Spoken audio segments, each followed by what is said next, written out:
इसी वजह से जब 100 साल की सबसे बड़ी महामारी आई तो भारत पर सवाल उठने लगे। क्या भारत इस वैश्विक महामारी से लड़ पाएगा? भारत दूसरे देशों से इतनी वैक्सीन खरीदने का पैसा कहां से लाएगा? भारत को वैक्सीन कब मिलेगी को फैलने से रोक सके?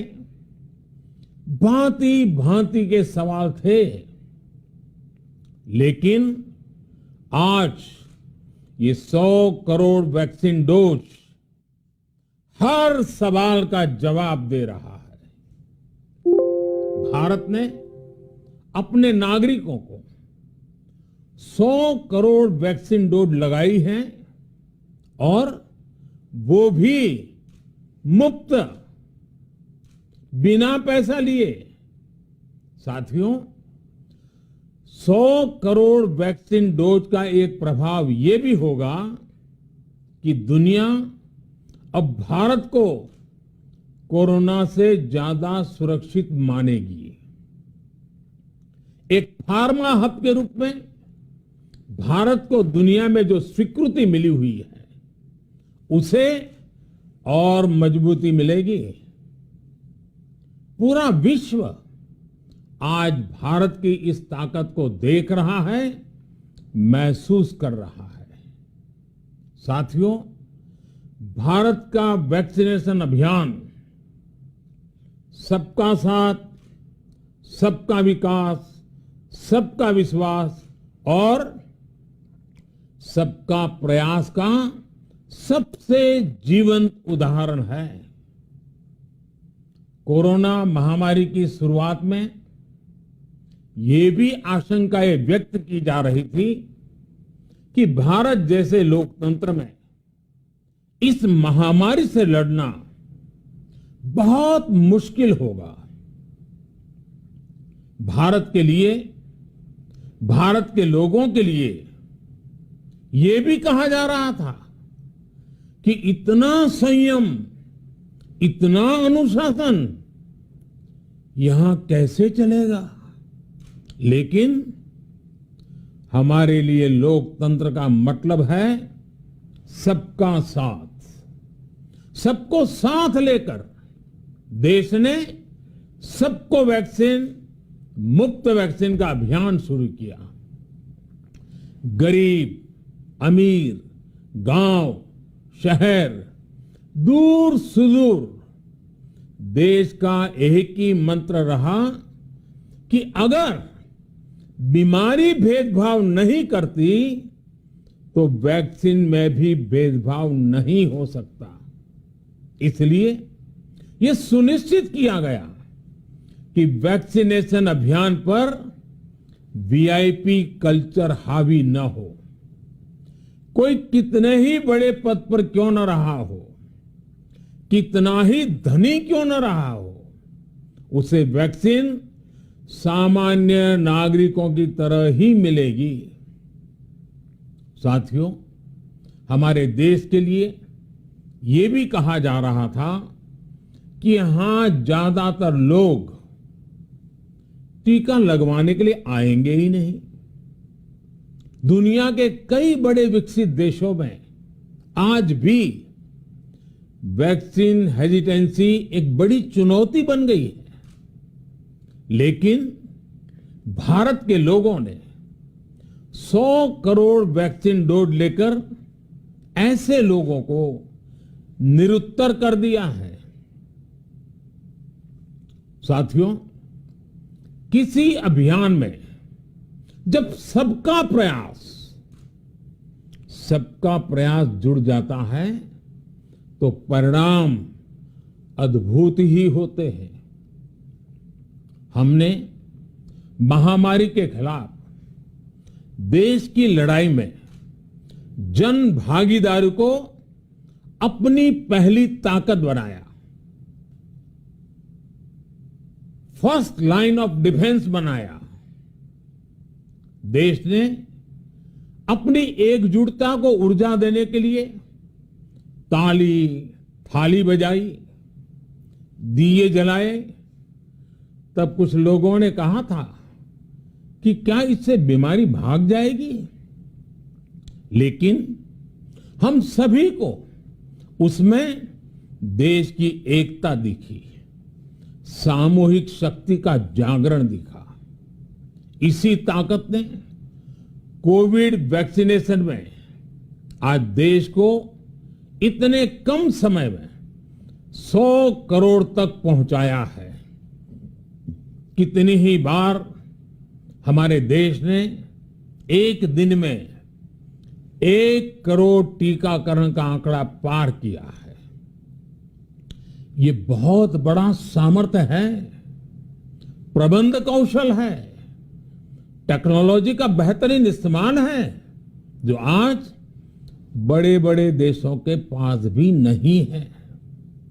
साथियों, भारत का पूरा वैक्सीनेशन प्रोग्राम विज्ञान की कोख में जन्मा है, वैज्ञानिक आधारों पर पनपा है और वैज्ञानिक तरीकों से चारों दिशाओं में पहुंचा है। हम सभी के लिए गर्व करने की बात है कि भारत का पूरा vaccination program science born, science driven और साइंस बेस्ड रहा है। वैक्सीन बनने से पहले और वैक्सीन लगने तक इस पूरे अभियान में हर जगह साइंस और साइंटिफिक अप्रोच शामिल रही है। हमारे सामने चुनौती मैन्युफैक्चरिंग को लेकर भी थी, प्रोडक्शन को स्केल अप करने की भी थी। इतना बड़ा देश, इतनी बड़ी आबादी, उसके बाद अलग अलग राज्यों में, दूर दराज इलाकों में समय से वैक्सीन पहुंचाना, ये भी किसी भागीरथ कार्य से कम नहीं था। लेकिन वैज्ञानिक तौर तरीकों और नए नए इनोवेशन से देश ने इस चुनौतियों के समाधान तलाशे और असाधारण स्पीड से संसाधनों को बढ़ाया गया। किस राज्य को कितनी वैक्सीन कब मिलनी चाहिए, किस इलाके में कितनी वैक्सीन पहुंचनी चाहिए, इसके लिए भी वैज्ञानिक फॉर्मूले के तहत काम हुआ। हमारे देश ने कोविन प्लेटफॉर्म की जो व्यवस्था बनाई है, वो भी विश्व में आकर्षण का केंद्र है। भारत में बने कोविन प्लेटफॉर्म ने न केवल आम लोगों को सहूलियत दी, बल्कि हमारे मेडिकल स्टाफ के काम को भी आसान बनाया। साथियों, आज चारों तरफ एक विश्वास है, उत्साह है, उमंग है। समाज से लेकर इकोनॉमी, हम हर तबके पर देखें, ऑप्टिमिज्म ऑप्टिमिज्म ऑप्टिमिज्म ही नजर आता है। एक्सपर्ट्स और देश विदेश की अनेक एजेंसीज भारत की अर्थव्यवस्था को लेकर बहुत सकारात्मक है। आज भारतीय कंपनियों में न सिर्फ रिकॉर्ड इन्वेस्टमेंट आ रहा है, बल्कि युवाओं के लिए रोजगार के नए अवसर भी बन रहे हैं। स्टार्टअप्स में रिकॉर्ड इन्वेस्टमेंट के साथ ही रिकॉर्ड स्टार्टअप्स यूनिकॉर्न बन रहे हैं। हाउसिंग सेक्टर में भी नई ऊर्जा दिख रही है। पिछले महीनों में किए गए कई सारे रिफॉर्म्स, कई सारे इनिशिएटिव, गति शक्ति से लेकर नई ड्रोन पॉलिसी तक भारत की अर्थव्यवस्था को और तेजी से आगे बढ़ाने में बड़ी भूमिका निभाएंगे। कोरोना काल में कृषि क्षेत्र ने हमारी अर्थव्यवस्था को मजबूती से संभाले रखा। आज रिकॉर्ड लेवल पर अनाज की सरकारी खरीद हो रही है। किसानों के बैंक खातों में सीधे पैसे जा रहे हैं। वैक्सीन के बढ़ते हुए कवरेज के साथ साथ आर्थिक सामाजिक गतिविधियां हो, खेल जगत हो, टूरिज्म हो, एंटरटेनमेंट हो, सब तरफ सकारात्मक गतिविधियां तेज हो रही हैं। आने वाले त्योहारों का मौसम इसे और गति देगा और शक्ति देगा। साथियों, एक जमाना था जब मेड इन ये कंट्री, मेड इन वो कंट्री, इसी का बोलबाला था। बहुत क्रेज हुआ करता था। लेकिन आज हर देशवासी ये साक्षात अनुभव कर रहा है कि मेड इन इंडिया की ताकत बहुत बड़ी होती है। और इसलिए आज मैं आपसे फिर ये कहूंगा कि हमें हर छोटी से छोटी चीज जो मेड इन इंडिया हो, जिसे बनाने में किसी भारतवासी का पसीना बहा हो,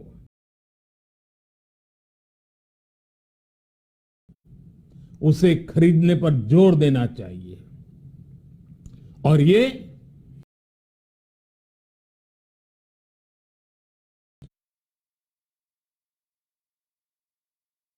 ऐसे ही भारत में बनी चीज खरीदना, भारतीयों द्वारा बनाई चीज खरीदना, वोकल फॉर लोकल, ये हमें व्यवहार में लाना ही होगा। और मुझे विश्वास है सबके प्रयास से हम ये भी करके रहेंगे। आप याद करिए, पिछली दिवाली हर किसी के मन मस्तिष्क में एक तनाव था, लेकिन इस दिवाली 100 करोड़ वैक्सीन डोज के कारण एक विश्वास का भाव है। अगर मेरे देश की वैक्सीन मुझे सुरक्षा दे सकती है, तो मेरे देश का उत्पादन, मेरे देश में बने सामान मेरी दिवाली और भी भव्य बना सकते हैं। दिवाली के दौरान बिक्री की एक तरफ और बाकी साल की बिक्री एक तरफ होती है। हमारे यहां दिवाली के समय, त्योहारों के समय बिक्री एकदम बढ़ जाती है। 100 करोड़ वैक्सीन डोज हमारे छोटे छोटे दुकानदारों, हमारे छोटे छोटे उद्यमियों, हमारे रेहड़ी पटरी वाले भाइयों बहनों, सभी के लिए आशा की किरण बनकर आई है। साथियों, आज हमारे सामने अमृत महोत्सव के संकल्प है। तो ऐसे में हमारी ये सफलता हमें एक नया आत्मविश्वास दिलाती है। हम आज कह सकते हैं कि देश बड़े लक्ष्य तय करना और उसे हासिल करना बखूबी जानता है, लेकिन इसके लिए हमें सतत सावधान रहने की जरूरत है। हमें लापरवाह नहीं होना है। कवच कितना ही उत्तम हो, कवच कितना ही आधुनिक हो, कवच से सुरक्षा की पूरी गारंटी हो, तो भी जब तक युद्ध चल रहा है, हथियार नहीं डाले जाते। मेरा आग्रह है कि हमें अपने त्योहारों को पूरी सतर्कता के साथ ही मनाना है। और जहां तक मास्क का सवाल है, कभी कभी जरा, लेकिन अब तो डिजाइन की दुनिया भी मास्क में प्रवेश चुकी है। मेरा इतना ही कहना है, जैसे हमें जूते पहन करके ही बाहर जाने की आदत लग गई है ना, बस वैसे ही मास्क को भी एक सहज स्वभाव बनाना ही होगा। जिनको अभी तक वैक्सीन नहीं लगी है वो इसे सर्वोच्च प्राथमिकता दें। जिन्हें वैक्सीन लग गई है वो दूसरों को प्रेरित करें। मुझे पूरा भरोसा है कि हम सब मिलकर प्रयास करेंगे तो कोरोना को और जल्द हरा पाएंगे। आप सभी को आने वाले त्योहारों की एक बार फिर बहुत बहुत शुभकामनाएं। बहुत बहुत धन्यवाद।